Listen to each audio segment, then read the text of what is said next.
Does it feel like every part of your life is divided? Every scenario, every environment, your church, your school, your work, your friends, left, right, conservative, liberal, religious, secular. It seems you always have to take a side. This is a conversation between a progressive Christian and a conservative atheist who happen to be great friends. Welcome to Living on Common Ground. Do you think if we met today, we would still be friends? I don't know, but we're friends now.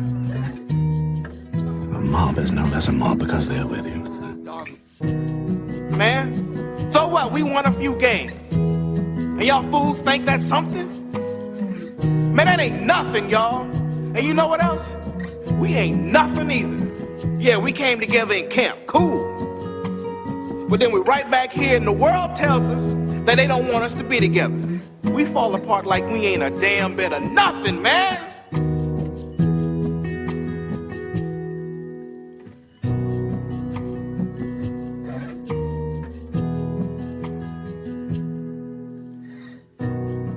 How you doing? Well, because what I was going to say is that I am not, I was listening to today, our recording, and I am not an expert.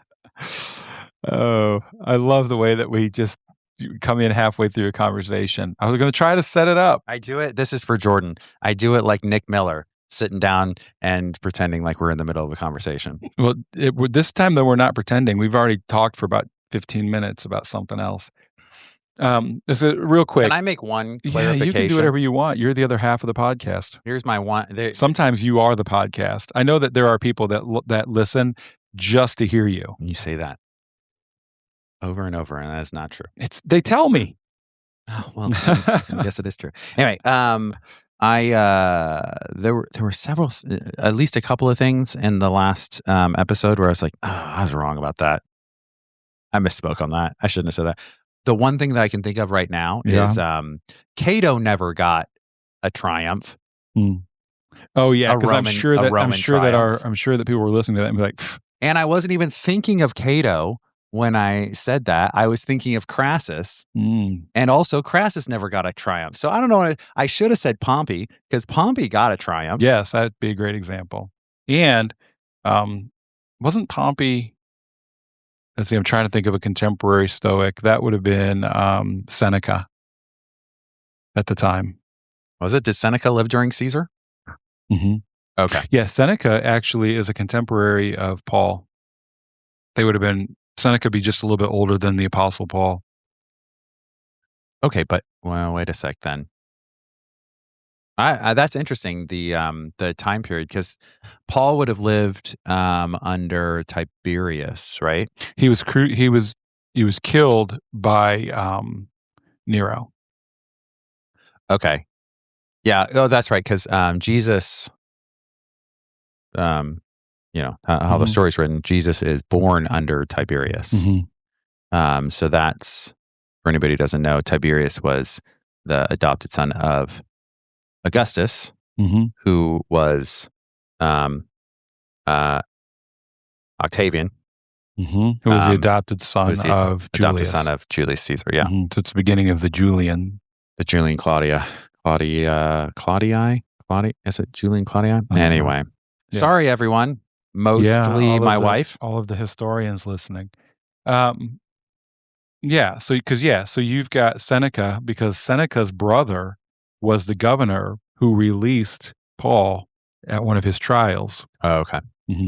All right. Yeah, I just think that it's fascinating to me to look at the overlap that takes place there theologically. Yeah, it is. So, a couple things real quick, little housekeeping things. This is actually being aired, and I have been in the woods now for 4 days. So, fantastic. Hopefully this is coming out, and Hopefully Bigfoot hadn't gotten me, right? It's not Bigfoot. Chupacabra. It's so funny because everyone is worried about bears, and I don't know what you're worried about. I have a whistle, so I'll be fine. It's black bears out here anyway, right? Yeah, there's no brown bears. No. Who cares? Yeah. I mean, what's the worst that happens? They're a big dog. Just kidding. Punch them in the face and they'll whine and run away. There's nothing. This is a big dog. Anyway, no, I'm not worried about it at all. But other people have been worried about it. Yeah. I'd be worried about lions out here, mountain lions. Yeah, probably not where I'm going to be. Cougars. Possibly. Yeah. Yeah, but for the most part, things hear I you. mostly worry about cougars when I'm in Franklin. What? Anyway, go ahead. That was horrible. I'm a little punchy today. That's okay. And then next week we're doing a blast from the past, and we are going to be airing again. Then I'll be being close to wrapping up my 2 weeks on the trail, but we're going to be replaying the conversation that we had with Peter Enns. So if you missed it the first time, we're just replaying it because a lot of people really enjoyed that, and so we thought we'd share it one more time. That'll be good. And we still have not rescheduled yet. No, we'll do that when I get back from the woods. Our live event. Yeah, but we will. The only way that the live event is fun is if there's actually people there, and so otherwise it's just another podcast recording, just in a different location. I want plenty of time for as many people as possible to tell me that I'm full of crap. Yeah, and then we'll have a microphone there, and you get to speak into the microphone, and you get to challenge Lucas. I prefer not to be challenged at all in my positions. Yep. So anyway, okay, last time we were talking, and we started talking about neo things, right? And I use the phrase neo-Stoicism, and I enjoy neo-Stoicism. And what I mean by that, I don't even know if it's a real term. It's a term that I use to describe people like Ryan Holiday, who have really sort of brought Stoicism back to the forefront. It never really went away. Like, you can look at some historical figures, and I don't know if they would say that they subscribed to the philosophy of Stoicism, but they definitely had Stoic characteristics. Sure. Right? And the term Stoic has remained part of our vocabulary for a long time. Yeah. And however, one of the things that I talked about is the reason that I delineate and I say, well, there's neo-Stoicism and classic Stoicism, is because I believe that there's a key difference, and that is the inclusion of the idea of logos or logos, depending on how you want to pronounce it. It doesn't really matter how you pronounce it. It's the same thing.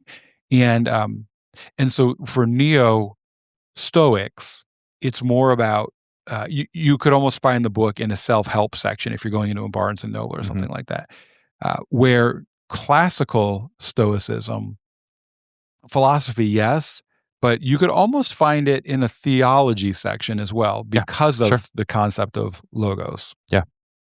And so for me, I actually am more of a fan of what you would call neo-Stoicism. You prefer neo, and I prefer classic Stoicism. Yeah, because I think that I think that the logos is such an important part of Stoicism. I think it's a good delineation. Yeah, I think that's I appreciate that. Real quick, and I was thinking about this morning because I was thinking about it. I don't have to explain why. And I was thinking about this delineation that I make, and I wrote a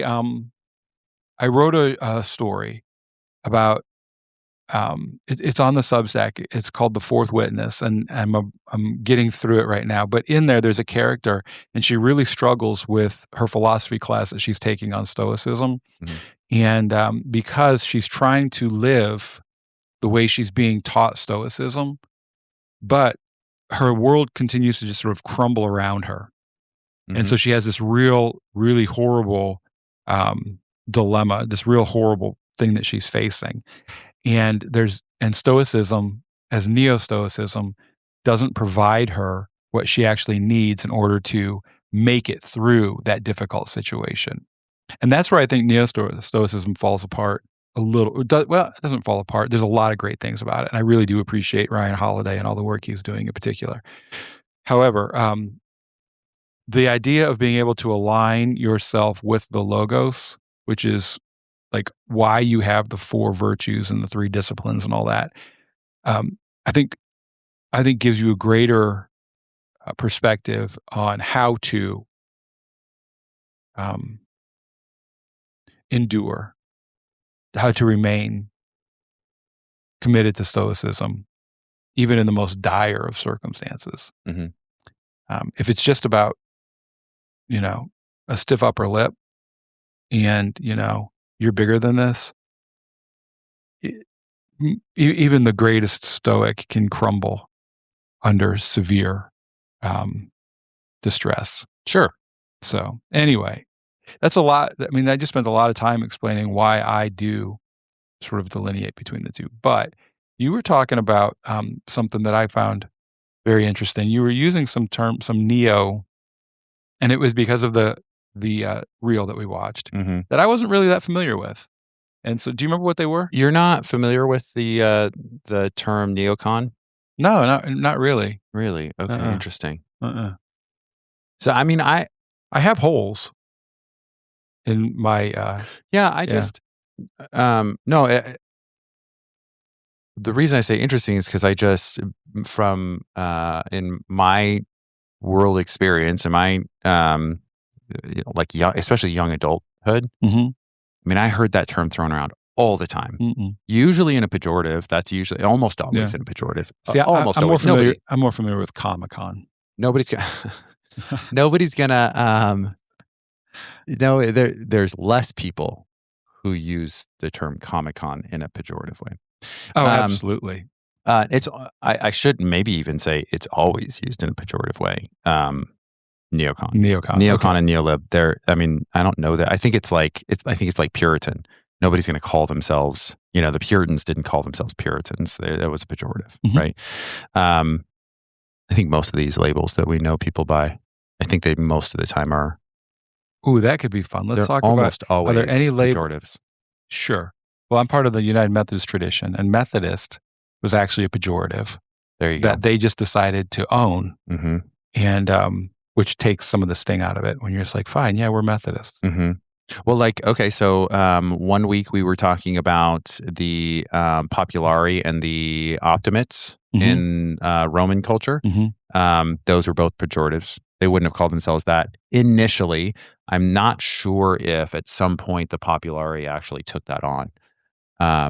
Most of the time, people don't use the term populist nowadays to mean like for themselves. Most of the time, that's a pejorative, I think, or at least it's a descriptor that's used to like you wouldn't use it for yourself, kind of thing. I think most of the time. All right, so neocons, Puritans, the Roundheads. Oh, I mean, we can just run through things like. What are the Roundheads? The Roundheads were that was during the English Revolution. Okay, and they were kind of almost proto-socialists, kind of. No, I'm sorry. The Roundheads were the other ones, the Levelers. It was the Levelers and the Roundheads. The Levelers were the proto-socialists. They were like the kind of revolutionaries in the initial stages. I'm nearly right. Levelers that completely makes sense as a term. Roundheads had to do with the hairstyle that the kind of remnant aristocratic parliament had. Oh, now you got me thinking about Ayn Rand's Atlas Shrugged, which has got me furious at the moment. Good. You texted me. You said that I'm pissed off. Atlas Shrugged has pissed you off, and I was like, finally. Yeah. Okay, why? Why did it piss you off? Okay. What pissed you off about it? I do want to get back. I do want to get my mind around the neolib, neocon here for a minute. I mean, I kind of got an idea. I'm just not an expert at it. I can tell you, I can give you a brief summation, but give me the brief summation, and then we're going to jump into Atlas Shrugged because I do want to talk about that. I think that might have to be our conversation. Neocons, they were this is why I know about them, is why I heard about them all the time, is because time period very late 90s all the way through the early aughts and into all right, so maybe even late 80s through the 90s. They are, as far as I'm concerned, the reason we had the global war on terror. They really, really, really, really wanted it. They were all over the global war on terror.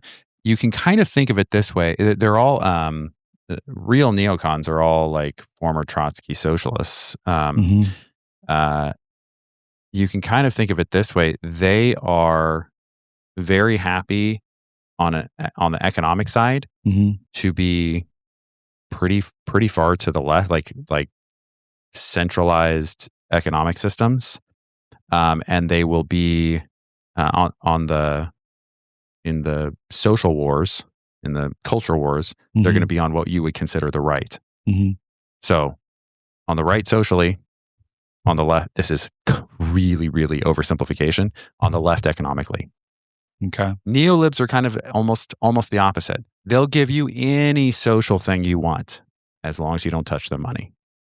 So they come across looking like they align with Democrats, yes, but they align with Republicans too. They come across looking like they're on the left, but what they really want is make sure you don't touch the economic systems that I have, right? So they're the funding behind a lot of the pushes that happen in our government. The neocons really align themselves strongly with the military industrial complex. So the neocons were really aligned with like Lockheed and the Council for what is it called? The Council for Free Europe or Council for the Free Middle East or something like that. They developed the Lockheed Martin and Boeing and all of these companies. Their execs would. It's just amazing when you start looking. By the way, you should Google this stuff. They will form these committees. The council will be like a think tank that is advising the policymakers. So it looks like they're getting advice from these like really smart people who have formed these well-intended councils that have ideas about how the world should look. And then you look at who makes up the council, and it's like the CEO of Lockheed Martin, the CEO of Boeing, the CEO of Cargill, the CEO. These are the people that staff it. Whereas the neolibs they're like, again, it's super oversimplification, but the way I think of it is like, the neocons are like, we want the world to look this certain way. We will give you all of the financial giveaways. We don't really have a whole lot of principles on the financial side. And the neolibs are like, we'll give you rainbow everything as long as you don't touch our money. Right? So like the Occupy Wall Street thing that happened after I remember 2008. You saw very quickly after that, all of the top financial firms, all the banks, all started adopting all of these, what would be considered leftist social agendas. Okay. And it was like, here, look at this stuff, guys. Stop coming at our money. Right. Right. That's kind of the way that I think about it. Okay. So it's kind of flipped in terms of what I think the majority of the populace thinks. Right. Anyway, is that fun? Yeah. No, that's helpful. And I am not an expert. I just I'm familiar with like the concepts, but I'd never heard the terms. Interestingly enough, I mean, you got to remember, I'm a 20-year-old in 2000. I'm 2002 in college, listening to Rush Limbaugh and Tom Sullivan and Sean Hannity. This is the type of young person and I'm avoiding I was. them like the plague. Well, this is my point is like I was politics, socialist, all of this kind of soft science stuff. This was my sports. It's all I would listen to it constantly. I would think about it. So I just like marinated in all these terms. But I will say I didn't really during that time. I would have had no idea what a neocon actually was, even though I was hearing it all the time. But like Scott Horton is really good on this and like explains it really well. And Daryl Cooper talks about it also. Anyway, there you go. No, that's helpful. All right. So swinging back around. Yeah. Why is Atlas Shrugged mad at you? Mad at me? No. Why are you mad okay. So, at Atlas Shrugged? So let's see. You've got Reardon Steele, right? Yeah. And you have the John Galt line has been created. Yeah. And by Dagny. What's her? Is that her name? Yeah, Dagny. And I can't remember her last name right now, but her brother. So long since her brother Thomas is the one that really pisses me off. Okay. Because he's a moron. He's an idiot. Okay. And he's in charge of this railroad. Uh-huh. And you've got this whole conglomerate, and this is where the neo stuff like starts popping into my head the way you're describing it. And they're basically the way now I'm only a third of the way through the book.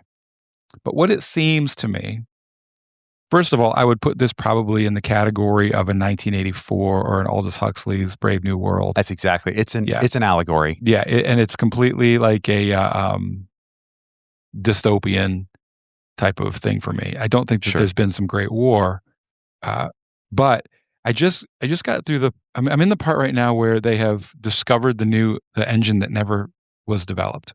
Okay, that could take static electricity and use it to generate an engine, and that would have like made fossil fuels and all, like, you don't need any of that stuff, right? And it would have just revolutionized everything. And it seems to me like the characters in the book haven't figured this out yet, but it seems to me like that whole project was killed by the conglomerate that determines what can and cannot actually be used in the market and how it can be used in the market. And so they're trying to operate as if they have a free market, but the free market is so regulated that it's not a free market. It's a farce. And it's making me really angry because I'm like, well, Reardon should get to do what he wants with the steel that he has developed. It's his, and she should be allowed to do whatever she trusted. She trusted Reardon enough to use his steel to build her railroad, like and people trusted them enough to invest in it because they believed in it. And now all of the people who have fought against it this entire time are benefiting from the work, and they're actually suffering because of the way that the conglomerate is organized and running actually the entire economy. That really bothered me. It just, and the irony does not escape me, because I am probably closer to a leveler. Sure. Right. When it comes to things. However, I also now, it's so funny because embarrassingly, as you're describing a neolib, I think that might be some of me. Like there might be some truth in that in me. Like, I mean, there's truth in all of this, but right. And, but I feel like if you're willing to work hard and you come up with ideas and stuff like that, there should be no problem with you being rewarded with it. And the way I'm reading the book is that we're actually rewarding sloth. Yep. While using the vocabulary of free markets. Yeah, which is insane. That is just, I mean, this is why people will start to read Ayn Rand.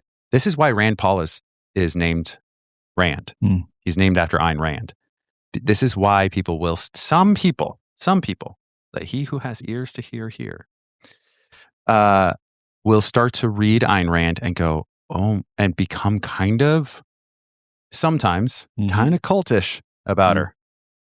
Because in the same way that people become cultish about like Orwell or Huxley, because you start to read it and you go, there's something about this that cuts through and you go, I see this all the time. And you're describing it in a way that makes it so easy to see.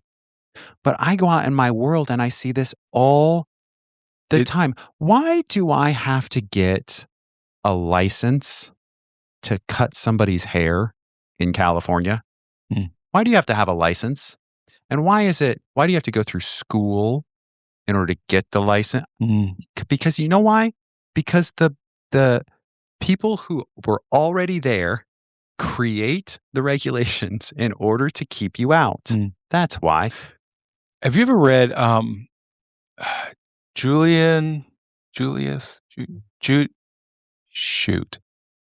it's a short story at the end of The Red Pony by I can tell you your now. favorite communist, John Steinbeck.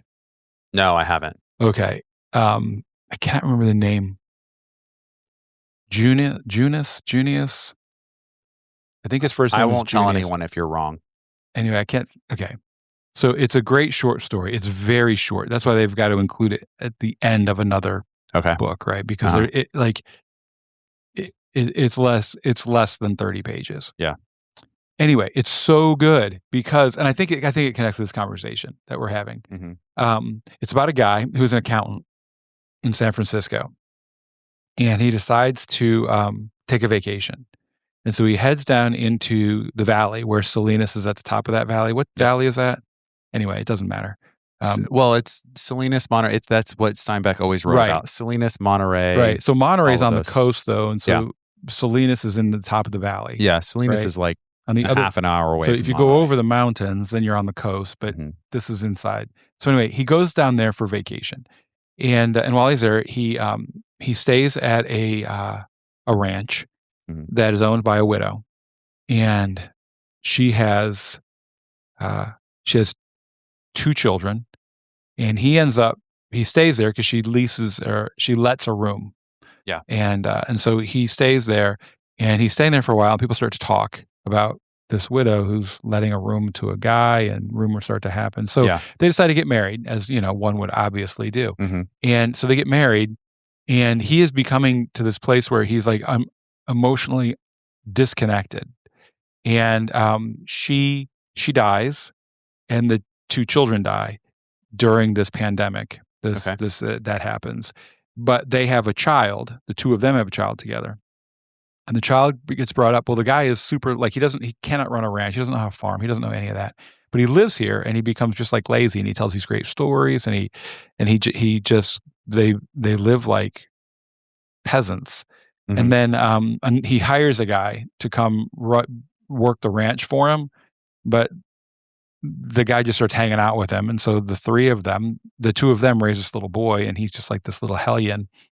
But he's super smart because all he's doing is hanging out and hearing stories, and he's learning about the world, and he's, all of these things, he's experiencing things. And he gets to the age where they have to send him off to school, and he goes to school.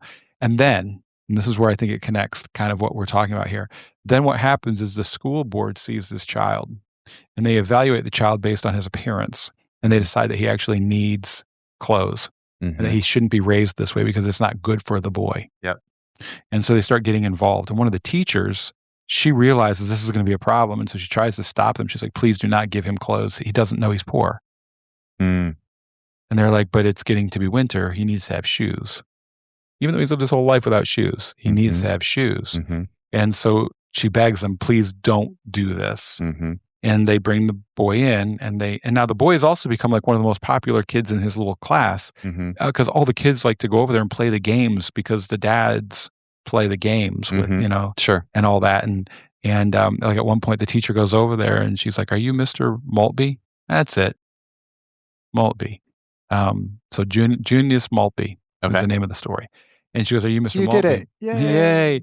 And he's like, yeah. And he goes, well, no, actually, I'm 300 Indians right now.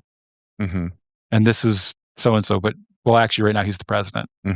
Because all the boys are going to rescue the president from being burned by 300 Indians at the stake. And so they're just that kind of people. And it's great. So anyway, they give the boy 2 new shirts, a new pair of bibballs, and shoes. And all of a sudden, the boy realizes he's poor. And he runs away. And then the school board decides that they've offended him, but what they really need to do is talk to the dad and let the dad know that you can't raise a child this way, that this is not good for the child to be poor. And so the book ends with them miserable, heading to San Francisco so he can find a job as an accountant. And the reason in my mind it connected, it's because who gets to determine what's the right way that we should live? Who gets to decide the regulations that we should have?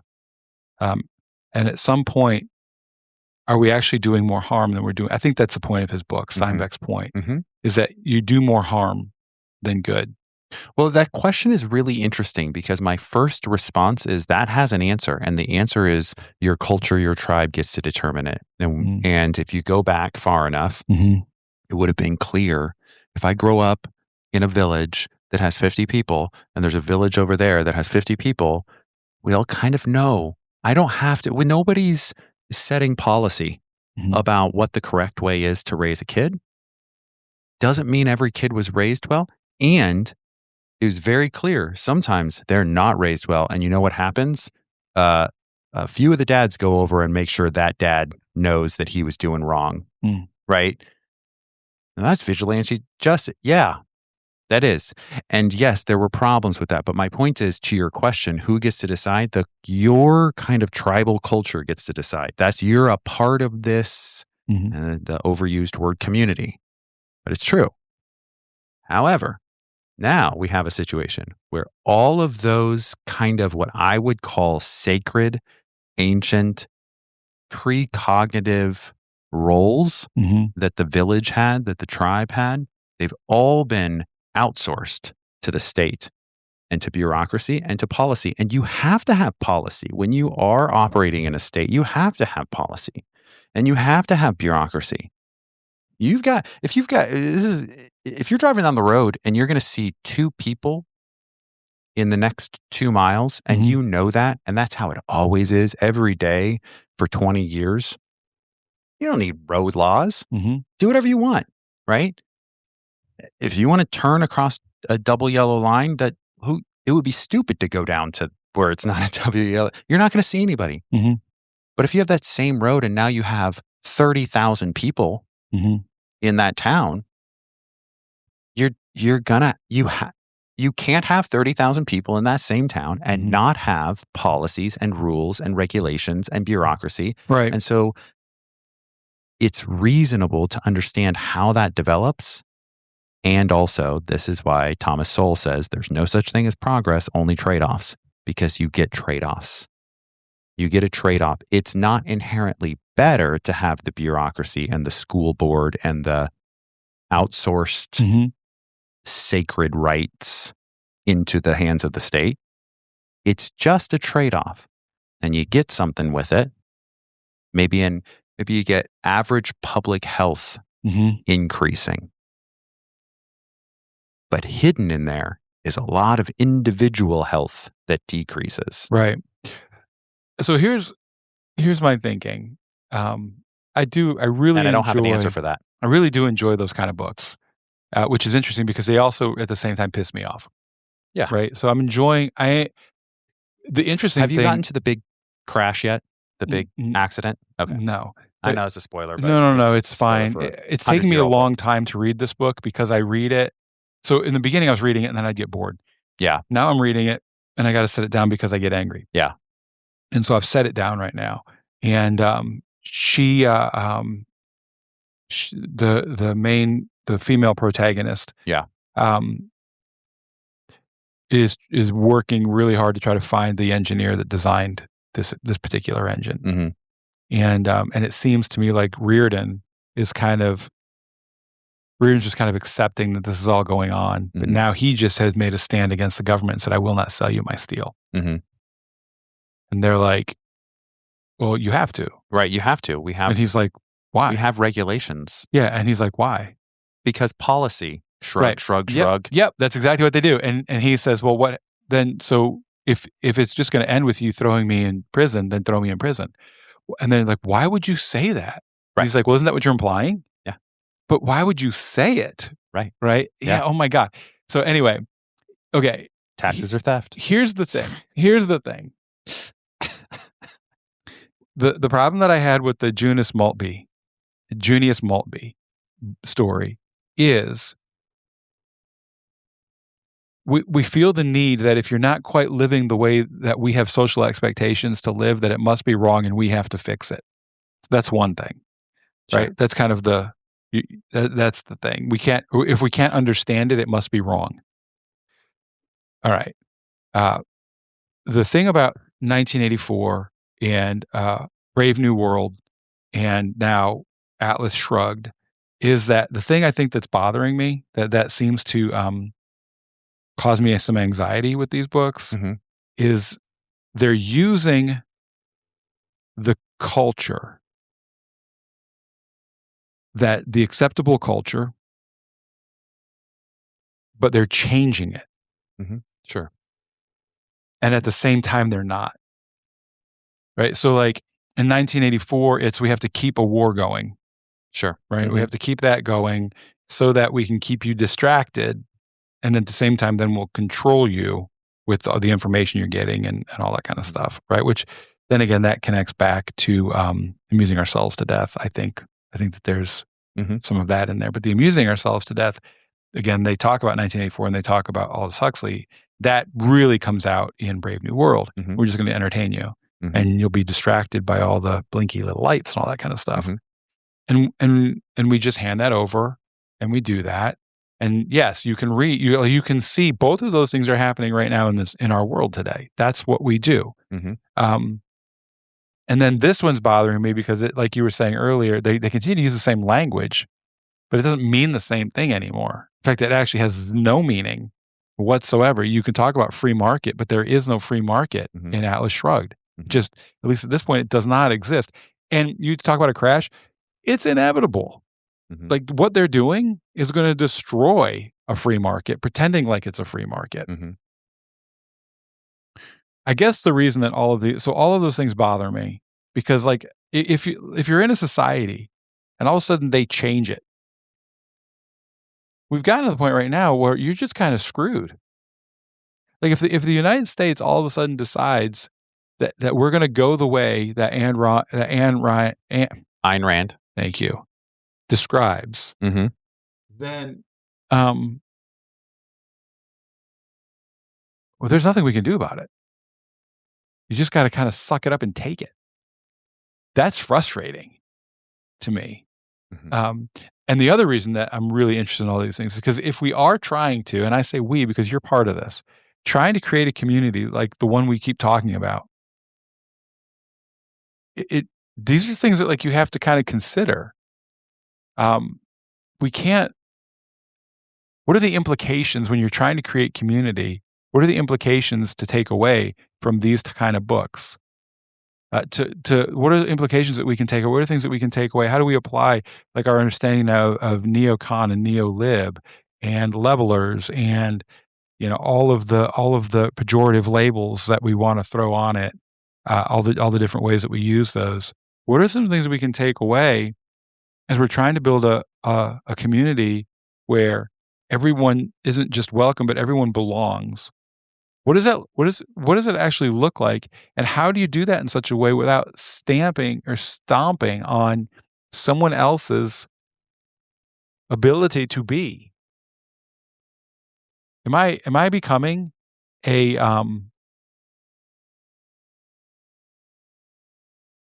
my mind just went completely shut down. Why did that happen to me? Because I'm 54. This year I qualify for 54. AARP. This year I'm 55 in AARP. Here I come. Am I a libertarian? Am I becoming a libertarian? Is that what's happening to me? And did I just use it as a pejorative? I don't know how it relates to. That was a little bit of a rant, by the way. I don't know how it relates to a smaller community. I mean, I do keep thinking about the Matrix. I think about the Matrix every day. I do keep thinking about, it was one of the Peters that we spoke to who said, I think it was the first Peter that we spoke to. Rollins, who said that. We probably need to get him back on. I love that. Who said that there really is no way to have a community that is, that's accepting for everyone. There's not anyway. That in order to have the community, you have to, this was his thing, that you have to have some way to know that you're inside and not outside. And there's going to be some people that you're not going to want in there. Yeah, but I think there's a difference between want and accepting. That's fine, but there's going to be some people that, okay, fine, I'll use your terminology. There's going to be some people you're not going to accept. There's going to be some people that the group's not going to accept. I was thinking about this when I was giving the presentation in Cincinnati, and I'm going through the model that I created and all that kind of stuff. And at the end, I start talking about how the if you're sort of that middle person, that centrist, the moderate, the both sides view you as the enemy. But the trick is, if you are holding on to an ideal, then the other person doesn't have to be the enemy. If it's about identifying what you're for, not what you're against, it's about identifying your values, then what you're actually doing is you're trying to present your values, not take down an enemy. But here's the thing, and I've been trying to honestly give this some thought. Mm-hmm. At the end, in the model, the way it works is that the last man, quote unquote, man standing in the model, as I begin to take it back apart, so it builds. Mm-hmm. I don't think you've ever seen this. The model builds until you end up with basically a binary. Mm-hmm. And then I build it back out to where it's a prism, right, of all these different great diversity. But at the end, the last thing to come down is the fundamentalists. And again, fundamentalism is not the beliefs that you hold; it's how you hold your beliefs. Mm-hmm. But at the end of the day, does that make what I would argue? And this is where it becomes. I could be accused of just semantics here, and I realize this, mm-hmm. and this is where I'm trying to think this through. It's not the person who holds their beliefs in a fundamental way that I have the problem with. It's the fundamentalism. Mm-hmm. Sure. So it's not. It becomes the enemy is the. I don't even like using the word enemy because I'm such a softie. I'm such a levelist. But the enemy becomes a position, not a person. But the fact of the matter is, people hold that position. Yeah, sure. That's the struggle. Okay, let me wrap it all the way back to a beginning point that you were talking about with the Stoicism. One of the principles of Stoicism is that the obstacle is always the path, right? Yep. One of the principles that Jordan Peterson's always talking about is a Jungian principle that the dragon. Well, you can say the devil. Sure. The devil hoards the gold. The dragon hoards the gold. Mm-hmm. The thing that is the most difficult is where you get the most reward. That's better said when you're talking about going inward to yourself. Mm-hmm. But if you think about the obstacle is always the path. The most difficult type of person to find common ground for somebody like yourself who wants to be accepting to all people would be the one who specifically says, I will not find common ground with you, right? That goes back to our before I hit the record button. So what I'm saying is I've been trying myself, this is me, I've been trying to have to repeat a mantra every morning for the last week or so of something along the lines of like, thank you for thank you for a challenging life. Thank you for the challenge. Thank you for the stress. Thank you for the stress that I feel. Thank you for the, like just try to be grateful for the thing I don't want to be grateful for and try to turn it back around. Thank you, for that. And so I wonder if it's such a wonderful opportunity if you encounter someone who is the most challenging in that respect. What a wonderful opportunity to try to find a way again. And maybe this doesn't work this time. That doesn't, maybe that means that I got to go do bench press again and again and again. And what a wonderful opportunity to try to work this out. Maybe that's a good, because I think the question that you're talking about with the community thing, how do we structure this? I think my own personal belief is that the trap that you can fall into is trying to find the perfect way to think about it in your mind and hold that in your mind at all times. And that's how we're going to do it. And then, oh, we're not perfect yet. So we'll keep, you know what I mean? Like if we just had the exact perfect way of looking at it, but maybe, you keep pushing in a direction and then you realize you're too far and then you push the other direction. So maybe the perfect, for our purposes here, the perfect community is the imperfect community where we relate to each other perfectly. Okay. How's that? Sure. Yeah. No, you know what I mean? Like, we give thanks. I think you're absolutely right. In a community of inclusion of all persons, we give thanks for the diversity that we experience because it forces us to continue to grow in our acceptance of diversity. The reward comes through the struggle. Yeah. Mm-hmm.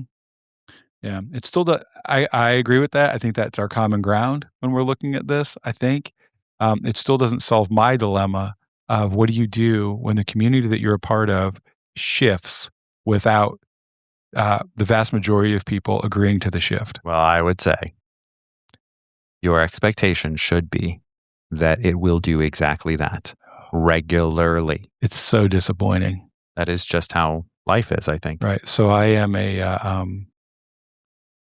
I'm also, I guess, a bit of a traditionalist in that sense. Of course. Right. We all are. In that if we have certain agreed upon ways of conducting ourselves as a community, and it seems to be working, we should not change it. We should not tear down the fence until we know exactly why it's there. Mm-hmm.